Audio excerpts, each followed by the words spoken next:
नमस्कार साथियों, बहुत बहुत स्वागत है आप सबका फिर से एक बार सरकारी परीक्षा के YouTube चैनल पे। तो YouTube पे सरकारी परीक्षा के आप देख सकते हैं लगातार जो है तैयारी चल रही है किसकी, Uttar Pradesh subordinate service selection commission exam की जो होने वाली है।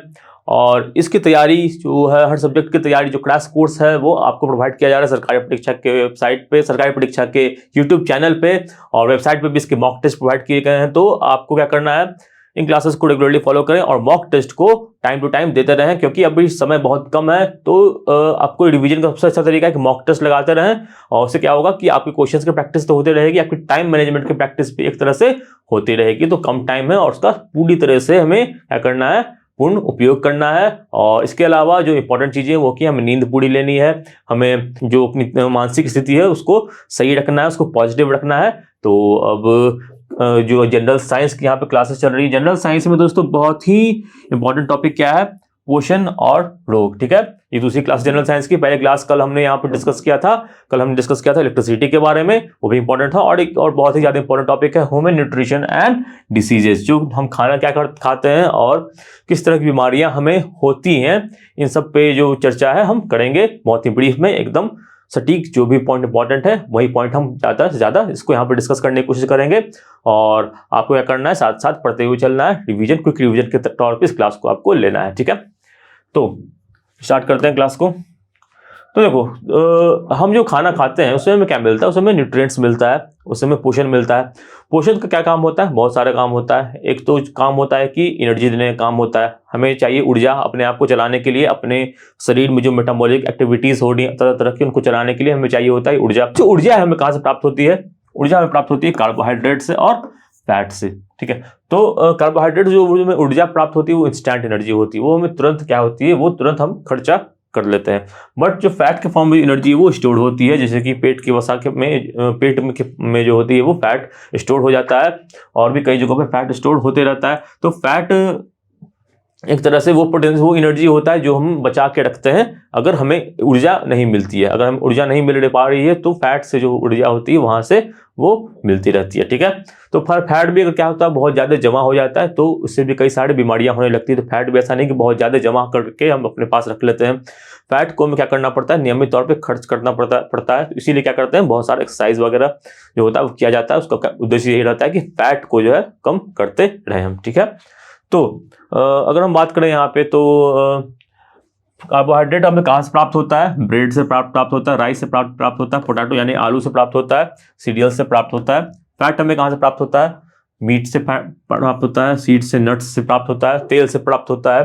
ठीक है, डेयरी फूड्स वगैरह से हमें क्या होता है, फैट प्रोवाइड किया जाता है। और फैट और कार्बोहाइड्रेट दोनों का मुख्य काम क्या है, दोनों का मुख्य काम है हमें एनर्जी देना। ठीक है, प्रोटीन की अगर बात करें तो प्रोटीन का मुख्य कार्य क्या है, प्रोटीन का मुख्य कार्य होता है कि हमारे शरीर में जो एंजाइम्स वगैरह बनते हैं, जो हार्मोन वगैरह बनते हैं, एंटीबॉडी बनती है, उनको उन पे काम करना, उनको डेवलप करने का प्रोटीन का होता है। एंटीबॉडी क्या होता है, जैसे कि हमारी अगर कहें तो कोई बीमारी हमें होती है तो उसका हमारा शरीर एक एंटीबॉडी बनाता है। जैसे कि आपने पढ़ा कोरोना वायरस किसी को होता है तो उसके शरीर में एक एंटीबॉडी होता है, तो एंटीजन टेस्ट जो होता है वो उसी एंटीबॉडी को डिटेक्ट करने का काम करता है। ठीक है, तो इसी तरह से एंजाइम्स वगैरह जो बनते हैं, जो पाचन के लिए जो सहायक एंजाइम्स होते हैं, जो केमिकल्स बनते हैं, हार्मोन्स जो होते हैं अलग अलग तरह के हमारे शरीर में, उन सब के निर्माण के लिए प्रोटीन की आवश्यकता पड़ती है।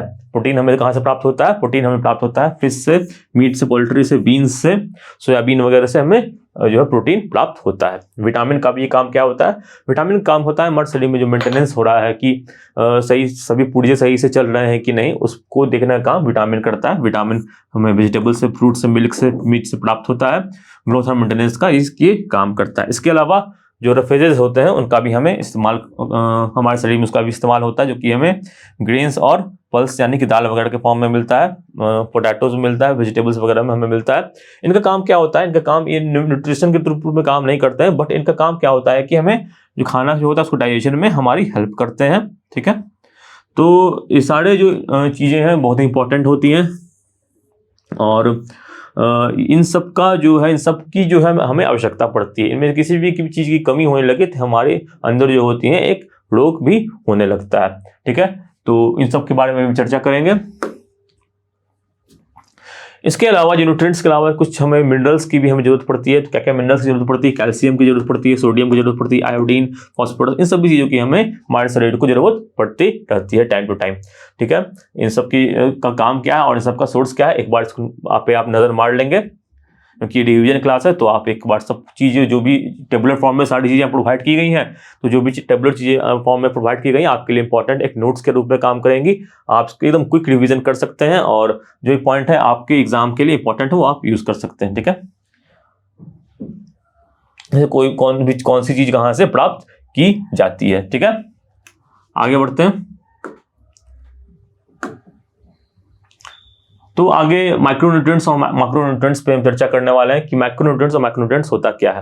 ये इंपॉर्टेंट पॉइंट है, पूछा जा सकता है आपके एग्जाम, इनमें से कौन कौन सा माइक्रो है, कौन कौन से माइक्रोन्यूट्रिएंट्स होते हैं। ठीक है, तो माइक्रोन्यूट्रिएंट्स वो होते हैं जिनकी आवश्यकता हमें उतनी मात्रा में नहीं होती है। ठीक है, और माइक्रोन्यूट्रिएंट्स वो होते हैं जिनकी आवश्यकता हमें अच्छी मात्रा में होती है। तो carbon, hydrogen, oxygen, nitrogen, phosphorus, potassium, इनकी हमें अच्छी मात्रा में आवश्यकता पड़ती है और इनकी आवश्यकता हमें कम मात्रा में पड़ती है, जैसे कि boron, zinc, magnesium, copper, molybdenum और क्लोरीन। तो याद रखेंगे माइक्रो कौन कौन सा है, माइक्रो कौन कौन सा होता है। ठीक है, तो ये बेसिकली प्लांट के लिए होता है। प्लांट के जो माइक्रोन्यूट्रिएंट्स होते हैं, प्लांट के जो माइक्रोन्यूट्रिएंट्स हैं उनकी यहाँ चर्चा की गई क्योंकि इनसे भी सवाल बनने के चांसेस होते हैं।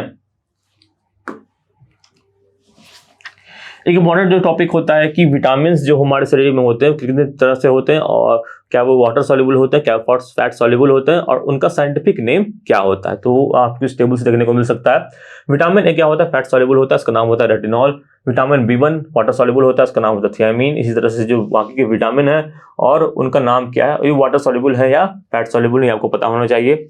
तो विटामिन डी जो होता है वो फैट सॉल्युबल होता है। ठीक है, सी जो होता है वाटर सॉल्युबल होता है, बी वाटर सॉल्युबल होता है, ए फैट सॉल्युबल होता है और ई भी फैट सॉल्युबल होता है, के भी फैट सॉल्युबल होता है। वाटर सॉल्युबल कौन सा हो गया? वाटर सॉल्युबल जो होता है वो विटामिन सी और विटामिन बी होते हैं। तो सवाल आपसे पूछता है कि कौन कौन से विटामिन, ऑप्शन देके कि कौन कौन से विटामिन जो है वो वाटर सॉल्युबल है या फैट सॉल्युबल है। तो इस तरह के सवाल आपको आने चाहिए। यहाँ से आप इस टेबल से आप जो उसका पूरा निचोड़ है यहाँ से आप प्राप्त कर सकते हैं।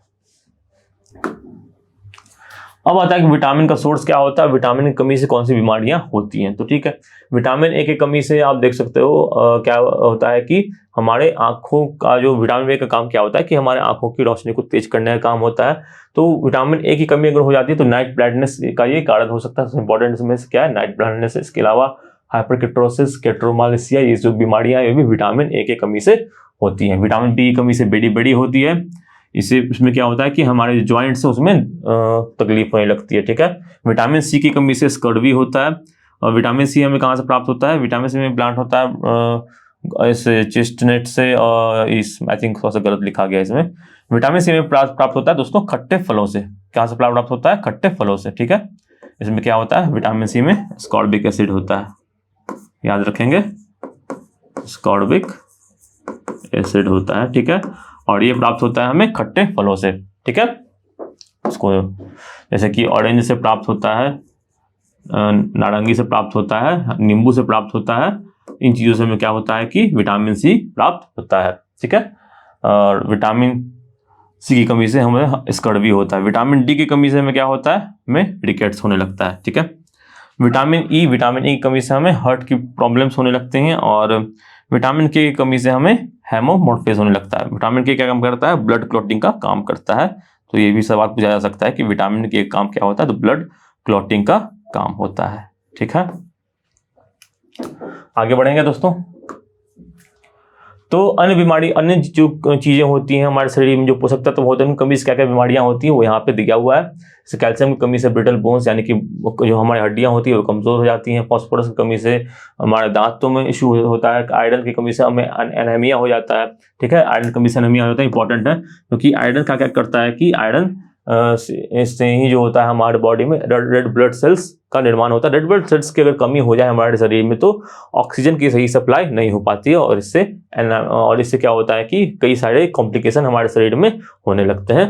ठीक है, आयोडीन की कमी से ग्वाइटर हो जाता है। ये हम बचपन से प्रचार वगैरह में देखते आ रहे हैं, टीवी पे आते रहता है। ठीक है, थायराइड ग्लैंड जो होता है इससे बढ़ जाता है आयोडीन की कमी से। कॉपर की कमी से भूख की कमी हो जाती है। ठीक है, प्रोटीन की कमी से क्वासिनकोर नामक बीमारी होती है। तो ये इंपॉर्टेंट है, इसको नोट डाउन करते चलेंगे। तो ये क्लास कोर्स है, तो इसमें ज़्यादा से मैंने इसी टेबल फॉर्म में रखने की कोशिश की है ताकि आपको एक बार पढ़ के चीज़ों को याद करने में आसानी हो जाए। तो आप देख सकते हैं यहाँ पे बैक्टीरिया के कारण कौन कौन सी बीमारियां हो रही हैं, वायरस के कारण कौन सी बीमारी है, प्रोटोजोआ के कारण कौन कौन सी बीमारी हो रही है, फंगस के कारण कौन कौन सी बीमारी हो रही है, ये सब आपको पता होना चाहिए। तो फंगस के कारण आप देखो एथलीट फुट होता है, रिंग वॉर्म होता है, मर्डर ऑफ फुट होता है, धोबी इचिंग होता है। तो इस तरह की जो इचिंग वगैरह की बीमारी होती है वो आपको फंगस के कारण होते लगती है, ठीक है। और अगर बात करें तो बैक्टीरिया के कारण जो बीमारियां होती हैं और वायरस के कारण जो बीमारियां होती है उनका अच्छे से पता होना चाहिए, उसमें किसी तरह का कंफ्यूजन नहीं होना चाहिए, ठीक है। प्रोटोजोआ के कारण भी कुछ बीमारियां होती है, जैसे मलेरिया होता है, मलेरिया जो है प्लाज्मोडियम नामक प्रोटोजोआ के कारण होता है। स्लीपिंग सिकनेस जो होता है वो ट्राइपोस्टोमा ब्रुकली नामक जो प्रोटोजोआ होता है उसके कारण होता है। ये सारे जो चीज़ें हैं वो पूछी जा सकती है आपको एग्जाम में, तो अच्छे से इसको नोट डाउन करते हुए चलेंगे, समझते हुए पढ़ते हुए चलेंगे, ठीक है। अब काला जार जो बीमारी है वो भी वो जो होती है वो सैंड फ्लाई के कारण, सैंड फ्लाई जो होती है वो उसको फैलाने का कारण होता है। सैंड फ्लाई जैसे कि मच्छर फैलता है मलेरिया के कारण, बट वो प्लाज्मोडियम के कारण होता है। उसी तरह जो होता है वो काला जार जो फैलता है वो सैंड फ्लाई से फैलता है, ठीक है। और इसके अलावा जो अमीबिक डिसेंट्री होती है, ये सब जो बीमारियां होती है प्रोटोजोआ के कारण होती हैं, ठीक है। प्रोटोजोआ बैक्टीरिया वायरस के कारण जो बीमारियां होती हैं वो आप एक बार इसको अच्छे से पढ़ लें। और जो आप यहाँ पे एक बार मैं इसको छोड़ देता हूँ, आप इसको अच्छे से देख सकते हैं।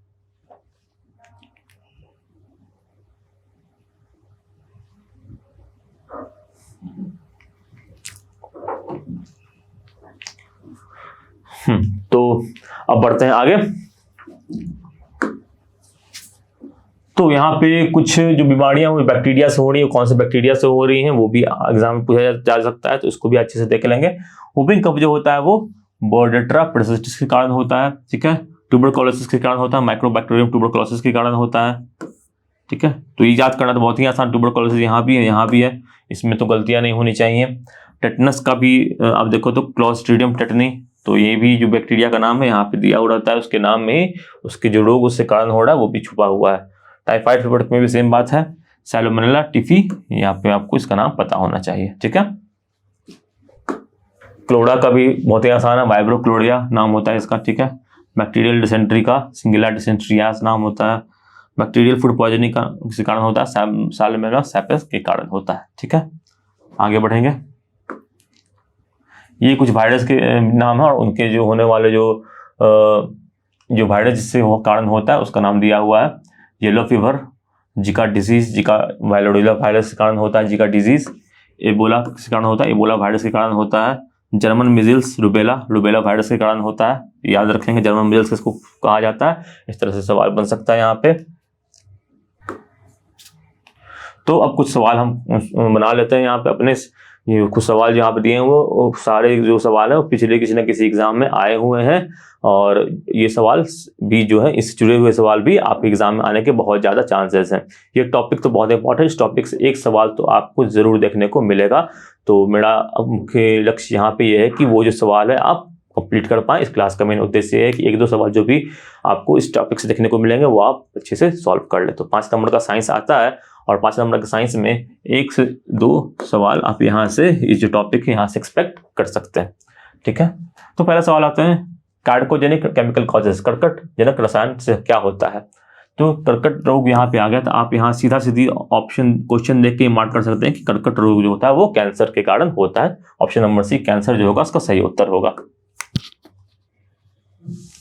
दूसरा सवाल देखते हैं क्या। दूसरा सवाल कहता है कि sleeping sickness disease spread due to which of the following insect. Sleeping sickness रोग जो है निम्नलिखित में से किस कीट के कारण फैलता है। बेडबग, लोकस, टेस्टिस फ्लाई या सैंड फ्लाई। सही उत्तर क्या हो जाएगा, ये। इसका नाम असल में हिंदी और इंग्लिश में थोड़ा प्रोनाउंसिएशन में अंतर होता है, तो अच्छे से इसको देख लेंगे। इसको कहते हैं जूंद से तसे फ्लाई, ठीक है, जूंद से तसे याद रखेंगे। इसके कारण क्या होता है, स्लीपिंग सिकनेस होता है। विच of the following bacteria is nitrogen fixing bacteria.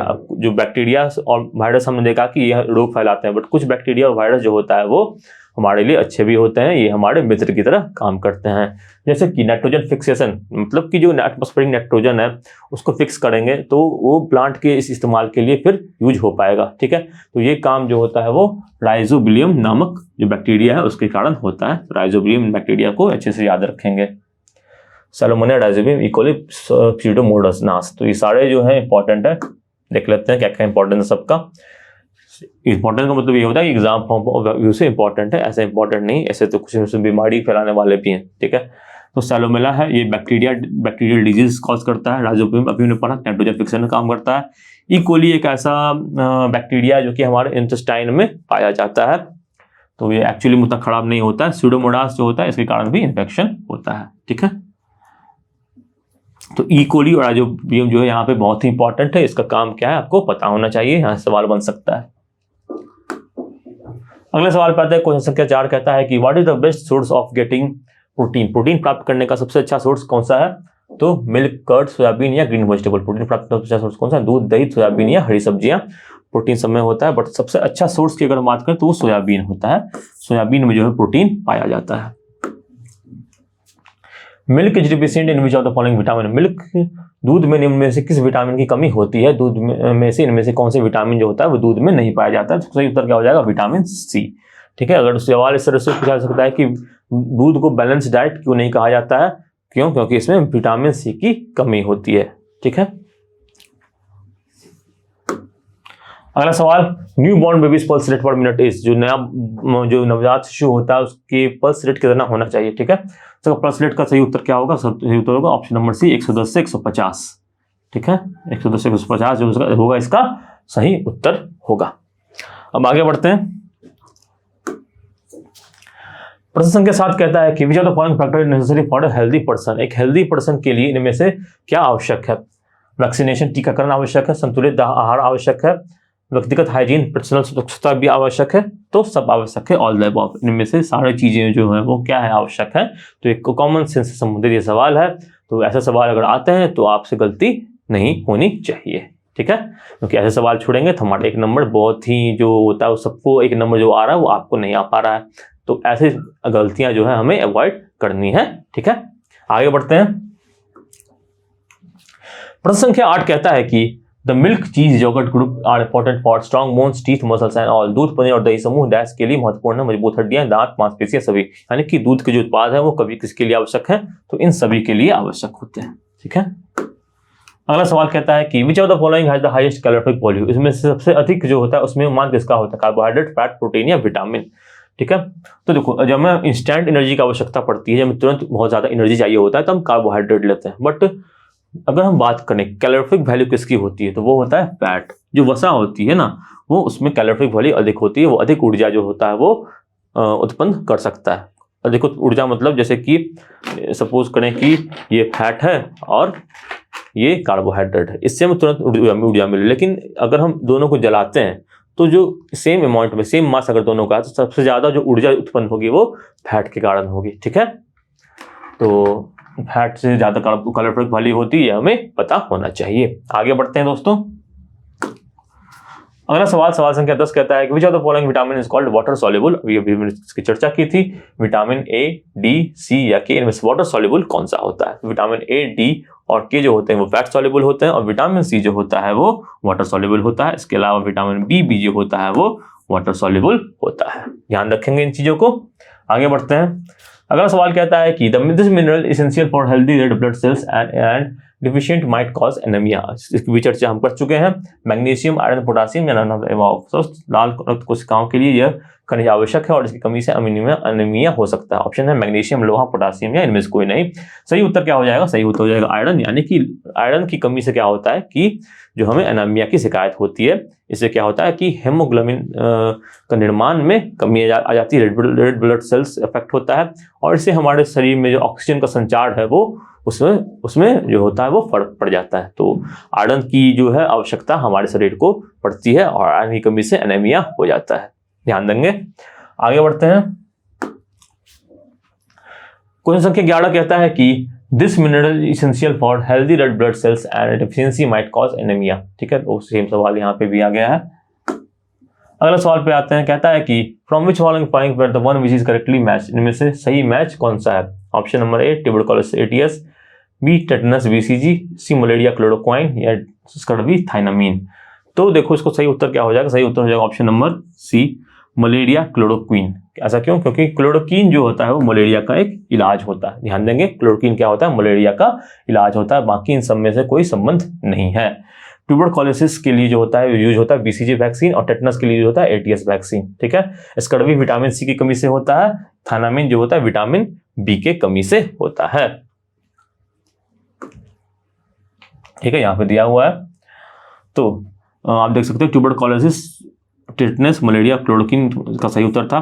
Chloroquine का काम क्या होता है, मलेरिया की ट्रीटमेंट में काम आता है। विटामिन B1 होता है वाटर सॉल्युबल विटामिन होता है, और इसकी कमी के कारण थायमीन होता है। बीसीजी वैक्सीन जो होता है वो ट्यूबरकुलोसिस का वैक्सीन होता है, और एटीएस जो होता है टेटनस का एंटीटॉक्सिन होता है। टेटनस जो बीमारी होती है उसके खिलाफ उसका एक एंटीटॉक्सिन होता है। अगर आप कहीं चोट वोट लग जाता है तो आपको टेटनस से बचाने के लिए आपको एटीएस जो होता है वो दिया जाता है। ठीक है, 13वां सवाल कहता है कि which of the following is viral disease, में से वायरल डिजीज कौन सा है, कौन सी बीमारी है वो वायरस से होने वाला है। तो ऐसे सवाल बन सकते हैं, लिस्ट देखिए कौन सा वायरस से होने वाला है, कौन सा बैक्टीरिया से होने वाला है, कौन सा प्रोटोजोआ से होने वाला है। तो आपको पता होना चाहिए कि कौन सा वायरस किससे होने वाला है। ठीक है, तो ये जो पीडीएफ है वो भी आपको प्रोवाइड करने की कोशिश की जाएगी ताकि आपको क्विक रिवीजन करने में आसानी हो। ये क्लास का भी उद्देश्य यही है कि आपका रिवीजन जो है क्विकली हो जाए। जो टॉपिक है उसके मैक्सिमम पोर्शन है आप अभी के अभी इस जो भी आधा एक घंटे की क्लास है उसमें आपका कवर हो जाए। ठीक है, तो यहाँ पे आप देखो डिजीज इसमें से कौन सा है जो वायरल नहीं है, विच of the following is a virus, में वायरल कौन सा है। ठीक है, डिप्थीरिया, फाइलेरिया, कुष्ठ रोग या इन्फ्लुएंजा। तो ये तीनों जो है बैक्टीरिया वगैरह से होते हैं, बट इन्फ्लुएंजा जो होता है वो वायरस से होता है। बैक्टीरिया अन्य पैथोजन से होते हैं, इन्फ्लुएंजा जो होता है हमें पता है कि ये वायरल डिजीज होता है। ठीक है, तो देखो बैक्टीरिया किससे होता है, बैक्टीरिया से होता है, कॉर्डिनल बैक्टीरियम से होता है। डायपीथीरिया फ्लैरेसिस लैम्फोटिक फाइलेरिसिस से होता है। लेप्रोरेसी होता है वो माइकोबैक्टीरियम लेप्री से होता है। इन्फ्लुएंजा किससे होता है, इन्फ्लुएंजा वायरस से होता है। ठीक है, ये भी याद रख लेंगे। तो जो भी पॉइंट आते जा रहे हैं आपको अच्छे से इसको नोट डाउन करते चलेंगे, उसको पढ़ते चलेंगे। क्लास का उद्देश्य बस इन चीजों को जल्दी से जल्दी आपको रिवाइज करना, जल्दी जल्दी आपको दिमाग में सेट करवाना है। आगे बढ़ते हैं। जो कहता है कि सवाल संख्या 14 कहता है कि what pathogen is responsible for pneumonia disease, pneumonia के लिए इनमें से कौन सा जो है जिम्मेदार होता है। तो हेमोफिलस इन्फ्लुएंजा, साल्मोनेलस टाइफी, माइकोवायरस इन्फ्लुएंजा या बोर्डेटा प्रोटोसिस। तो इसका सही उत्तर ऑप्शन नंबर सी हो जाएगा, बोर्डेटा प्रोटोसिस। और बाकी जो ऑप्शन आप देख सकते हैं, साल्मोनेला टाइफी से टाइफाइड होता है, माइकोवायरस इन्फ्लुएंजा एक तरह दोनों तरह के एक इन्फ्लुएंजा तक की ये बीमारियों को ये पैथोजेंस कारण होते हैं इनको फैलने का। ठीक है, आगे बढ़ेंगे। 15वां सवाल कहता है कि which of the following is the name of the combination vaccine given to children to protect them against tetanus, whooping cough and diphtheria. बच्चों को टेटनस, काली खांसी और डिप्थीरिया से बचाने के लिए दिए जाने वाले संयोजक टीके का नाम निम्नलिखित में से क्या होता है। Option number BCG vaccine, BTPT vaccine, HIV vaccine या डी टीएबी वैक्सीन। इसका सही उत्तर हो जाएगा option number B DPT vaccine. तो इसके बारे में चर्चा कर लेते हैं। तो डीटीपी वैक्सीन जो होता है इससे क्या होता है कि डिप्थीरिया, परसिस्टिस या कफ इस तरह की बीमारियां होती है उसके खिलाफ होता है। ठीक है, एमआर वैक्सीन एक होता है इंपॉर्टेंट जो कि रूबेला जो बीमारी होती है, मीजल्स, मम्प्स और रूबेला, इसके खिलाफ होता है। इसके खिलाफ हमें हमारे शरीर को बचाने का काम करता है। ठीक है, बीसीजी वैक्सीन अभी हमने जस्ट पढ़ा था इसके बारे में कि ट्यूबरकुलोसिस के अगेंस्ट काम करता है। ठीक है, और हेपेटाइटिस बी और ओरल पोलियो वैक्सीन ये काफी इंपॉर्टेंट है। हमारा देश पोलियो मुक्त हो चुका है, ये भी एक इंपॉर्टेंट पॉइंट है। तो ओरल पोलियो जो वैक्सीन है वो बच्चों को दिया जाता है। हेपेटाइटिस बी का जो इसमें इंपॉर्टेंट चीज ये है कि जो पहला डोज इसका होना चाहिए वो 24 घंटे के अंदर बच्चे को पड़ जाना चाहिए। इसके अलावा और जो क्या ऑप्शंस थे, तो इसके अलावा जो ऑप्शन एचआईवी वैक्सीन और टीबी वैक्सीन, तो मैं आशा करूंगा कि इसके बारे में आप पढ़ें और कमेंट सेक्शन में बताएं कि ये जो चीजें होती वैक्सीन होती है वो किसके लिए इस्तेमाल किया जाता है। ठीक है, अगला सवाल कहता है कि goitre is the deficiency disease of magnesium, iron, zinc या आयोडीन। गंडमाला इसकी कमी से होने वाला रोग है। ऑप्शन क्या क्या है, मैग्नीशियम, लोहा, जस्ता या आयोडीन। तो हमने इसके बारे में भी पढ़ा था कि आयोडीन की कमी से क्या होता है, ग्वाइटर यानी कि हो जाता है। तो गंडमाला आयोडीन जो होगा इसका सही उत्तर हो जाएगा। आगे बढ़ेंगे। Which test is used to confirm which of the following disease. ठीक है, Widal test is used to confirm which of the following disease. Widal test जो होता है इसमें से किसके पहचान के लिए किया जाता है। ऑप्शन क्या क्या, ट्यूबरकुलोसिस, क्लोरा, टाइफाइड या डायरिया, यक्षमा, हैजा, आर्तरचोर या दस्त। तो टाइफाइड जो होगा इसका सही उत्तर हो जाएगा। टाइफाइड बीमारी होती है जिसके लिए विडल टेस्ट कराया जाता है, यानी विडल टेस्ट से पता चलता है कि आपको टाइफाइड है या नहीं है। याद रखेंगे विडल टेस्ट। इसके अलावा एक और टेस्ट होता है दोस्तों, इलिसा टेस्ट। ये भी इंपॉर्टेंट, याद रखेंगे। इलिसा टेस्ट से जो वायरल डिजीज होती हैं उनको पता करने का काम होता है। जैसे डेंगू वगैरह होता है तो इलिसा टेस्ट में उसका नाम आ जाता है। ठीक है। अगला सवाल संख्या 18 कहता है कि फूड पॉइजनिंग कॉज्ड बाय, तो ये चारों नाम है, इथोनोमिया, हिस्टोलैब, एचेरिसीडिया क्लोरिक, क्लोस्ट्रीडियम बोटेलिमुंडी, कॉर्डोबैक्टीरियम डिपोथेरिया। तो थोड़ा सा प्रोनाउंसिएशन में इश्यू आ रहा है, बट इसका सही उत्तर हो जाएगा क्लोस्ट्रीडियम बोटेलिमुंडियम। ठीक है, याद रखेंगे। फूड पॉइजनिंग जो होता है इस बैक्टीरिया के कारण होता है। तो इसमें जानकारी जो है, अगर आपको एग्जाम्स के लिए, जैसे अभी एग्जाम क्विक रिविजन की रिक्वायरमेंट है, पर फर्दर जो एग्जाम्स होते हैं उनमें अगर साइंस का पोर्शन पढ़ना है तो सबसे अच्छा सोर्स होता है एनसीईआरटी की पुस्तक। एनसीईआरटी की पुस्तक में सारी चीजें दी हुई हैं, और उस किताब को 9वीं 10वीं की किताब से, मतलब 6ठी से लेके आप 10वीं तक के पढ़ जाओगे तो बाकी इस बहुत सारे कॉन्सेप्ट आपको क्लियर हो जाएगा। बहुत सारे एग्जाम आपको वहां से, यहाँ पे बायोलॉजी पूछा जा रहा है और अच्छी खासी संख्या आजकल बायोलॉजी से पूछा जा रहा है हर एग्जाम में, तो वहां से आप बायोलॉजी जो पोर्शन जो है वो क्लियर करने में आसानी होगी अगर आप एनसीईआरटी किताबों को अच्छे से रिवाइज करते हैं, अच्छे से पढ़ते हैं। ठीक है। ये सवाल कहता है कि which of the following set includes bacterial diseases, इनमें से बैक्टीरियल डिजीजेस का सेट कौन सा है। ठीक है, देख सकते हैं बैक्टीरियल डिजीज कौन कौन से हैं। टेटनस क्या बैक्टीरियल है? बिल्कुल है। टाइफाइड बैक्टीरियल है। Tuberculosis bacterial. पाइलाइम जो हमको मिल गया उसमें सारा बैक्टीरियल डिजीज मिल गया, सही उत्तर उसको मार सकते हैं, बट एक बार देख लेंगे क्योंकि नन ऑफ दीज भी ऑप्शन में है। ठीक है, तो एक बार क्रॉस चेक कर सकते हैं। स्मॉल पॉक्स क्या होता है? इन तीनों में से कोई बैक्टीरियल डिजीज, टेटनस ही है बस, बाकी दो जो है वायरस से हो रहे हैं। ठीक है, सेम केस यहाँ भी है। मिजल्स जो होता है वो वायरस से होता है, हमको दिख रहा है यहाँ पे। तो हम क्या करेंगे कि यहाँ पे तीनों आपको बैक्टीरियल डिजीज दिख रहे हैं, तो इसी को टिक मार के आगे बढ़ेंगे। ठीक है, तो आपको ये बहुत ही ज्यादा इंपॉर्टेंट है कि पता करना कि कौन से जो डिजीज है वो बैक्टीरिया से हो रहे हैं, कौन से वायरस से हो रहे हैं, कौन से अन्य पैथोजन से हो रहे हैं। ठीक है, आगे बढ़ते हैं। 20वां सवाल कहता है कि the disease chikungunya is transmitted by, chikungunya किसके थ्रू होता है? Aedes mosquitoes, cockroach, female Anopheles या हाउस फ्लाइज। तो एडीज मच्छर जो होगा इसका सही उत्तर होगा। ठीक है, एडीज मच्छर से क्या होता है? चिकनगुनिया की बीमारी फैलती है। तो ये जो सारे क्वेश्चंस हैं आशा करता हूँ आपको समझ में आ गए होंगे। इन क्वेश्चंस के हल के साथ जो बाकी और क्या सवाल बन सकते हैं वो भी आपको समझ में आ गए होंगे, किस तरह से सवाल बन सकते हैं, किस तरह से हमें अप्रोच बनानी है। तो आशा करता हूं कि आपको ये वीडियो पसंद आया होगा। पसंद आया हो तो क्या करेंगे? लाइक करेंगे, शेयर करेंगे दोस्तों के साथ, कमेंट करेंगे आप किस तरह की वीडियो देखना चाहते हैं, क्या क्या आप और अन्य तरह के कंटेंट देखना पसंद करेंगे। तो आपको बहुत सारी शुभकामनाएं आपकी UPSSC एग्जाम के लिए। और जो मॉक टेस्ट है इसकी प्रैक्टिस करना ना भूलें sarkaryapareeksha.com पे। And have a nice day. Thank you. स्वस्थ रहें, सुरक्षित रहें और बहुत ही मेहनत करके अपना जो लक्ष्य है, अपने लक्ष्य का जो अपना एग्जाम है UPSC PET का, उसको क्रैक करें। Thank you.